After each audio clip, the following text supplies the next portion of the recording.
토트넘을 상대로 2골을 폭발시키며 최우수 선수로 선정된 무니스의 한마디는 영국 축구 팬들을 경악하게 만들었다. 조용할 틈이 없는 국내 축구계를 향한 팬들의 관심이 갈수록 커져가고 있습니다. 태국과의 2026 북중미 월드컵 아시아 2차 예선 2연전이 코앞으로 다가왔기 때문인데요.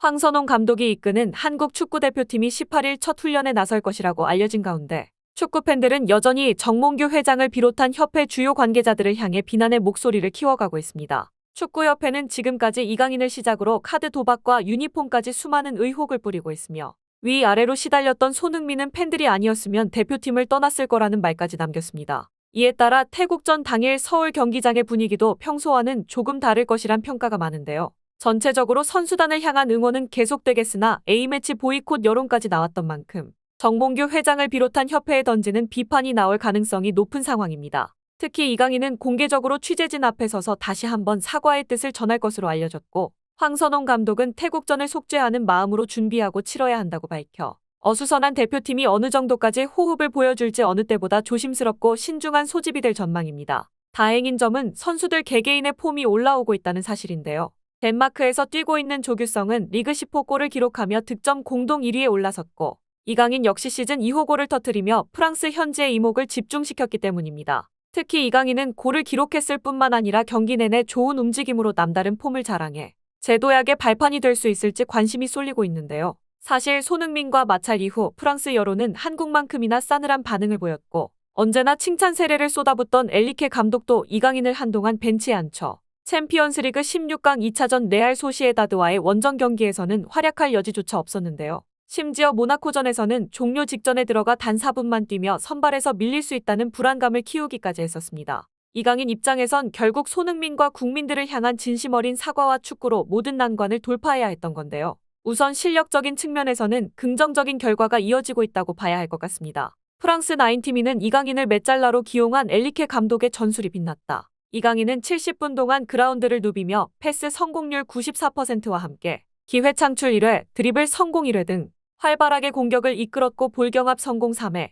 리커버리 1회 등 수비에서도 활약했다. 특히 그는 리오넬 메시를 연상케 하는 한 박자 빠른 골까지 터뜨리며 순간적으로 수비수 3명을 바보로 만들었다. 공격적으로 좋은 움직임을 보여줬고 기술도 아주 좋았다. PSG 공격진에 엄청난 이점을 주고 있다. 라며 평점 7과 함께 마요르카에서 뛸 때부터 메시의 왼발과 몸짓이 많이 닮았다고 평했습니다. 이러한 소식에 국내 축구 팬들은 이미 주사위는 던져졌다. 이제 대표팀에서의 태도를 보고 평가해야 한다. 손흥민한테 대들었던 건 아직도 화가 나는데 재능을 보면 열심히 뛰는 걸 응원하게 되고 복잡한 심정이다. 한국 국대에 PSG 전술을 주입하고 싶다. 물론 이름값에서 비교도 안 되지만 공격진 스타일도 비슷하고 이강인을 필두로 빌드업하면 빠른 공격진을 그나마 활용할 수 있다고 본다. 등 이강인이 평생 사죄하는 태도를 보인다면 받아주자는 분위기가 늘어나는 추세입니다. 다만 이전보다 훨씬 이강인을 향한 엄격해진 잣대가 생길 수밖에 없었는데 손흥민이 은퇴 후 축구계에서 완전히 발을 빼겠다고 최근 인터뷰에서 밝혔기 때문입니다.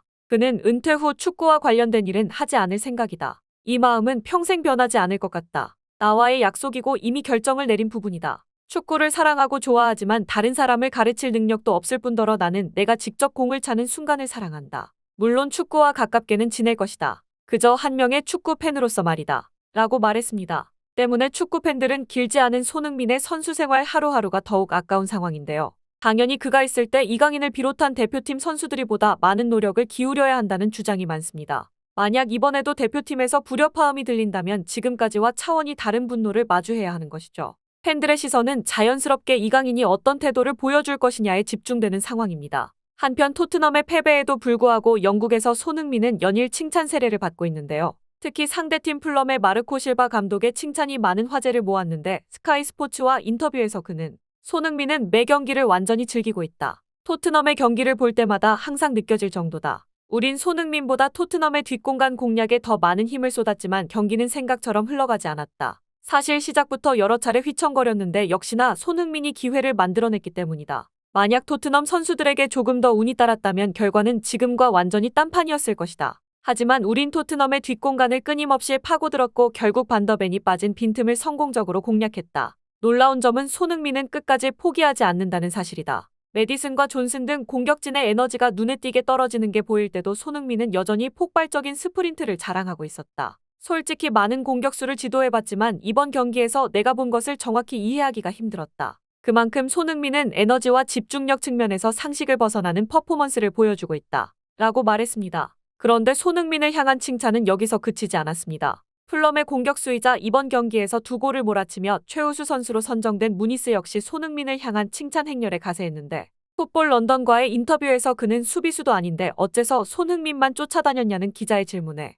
토트넘의 뒷공간 노리고 싶었지만 그건 어디까지나 이론일 뿐이다. 실제로 손흥민이 눈앞에 있으면 저절로 시선이 간다. 빤히 그를 보고 있는데 만약 눈앞에서 그를 놓치게 되면 경기 내내 그의 뒷공무니만 쫓게 된다. 실제로 내가 겪었으니 믿어도 좋다. 심지어 손으로 가리키고 있었는데도 순간적으로 그를 놓쳤다. 세계 최고 레벨의 오프더볼 움직임은 확실히 다르다. 솔직히 실력으로 토트넘을 꺾었다고 말하기는 어렵다. 경기를 봤다면 내 말이 무슨 뜻인지 알 것이다. 손흥민은 수많은 찬스를 만들어냈다. 만약 이런 찬스를 다른 선수 대신 그가 직접 마무리했다면 결과가 지금과는 천지 차이일 것이다. 그만큼 손흥민의 피니시 능력은 수준이 다르다는 뜻이다. 사실 그에 대한 분석은 이미 오래전에 끝났다. 양발의 빠른 발 그리고 완벽한 마무리는 모두 아는 사실이다. 하지만 알고 있는 것과 실천하는 건 완전히 다른 영역이다. 누구도 손흥민을 흉내조차 못 내고 있다. 파이널 서드에선 특히나 더 많이 긴장한다. 대부분 공을 다루는데 급급하기만 할 뿐이다. 그런데 손흥민은 기복도 없다.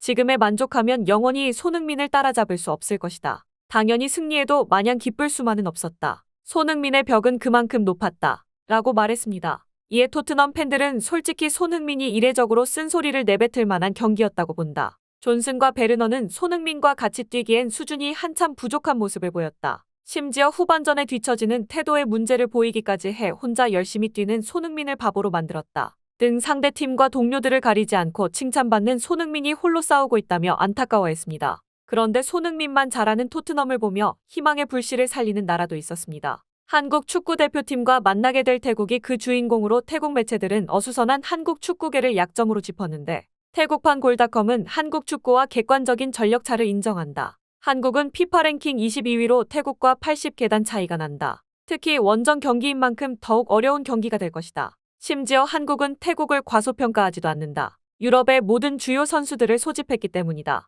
하지만 축구에서는 어떤 일이든 일어날 수 있다. 특히 최근 한국은 안팎으로 혼란이 중첩돼 조직력이 완전치 않은 상황이다. 19세 이하 청소년 대표팀 시절이던 12년 전 한국을 1대0으로 이겼던 기억도 있다. 원정길에서 승점 한 점이라도 얻으면 매우 큰 일이 될 것이다. 라고 주장했습니다. 한국과 태국의 A매치 역대 전적은 30승 7무 8패로 한국이 우세한 상황인데요. 가장 최근 맞대결은 지난 2016년 태국 방콕에서 열린 친선 경기로 당시 한국이 1대0으로 승리했습니다. 국내 팬들은 어림도 없는 소리라고 일축하고 있는데 대표팀이 어떤 경기력을 보여줄지 귀추가 주목되고 있습니다.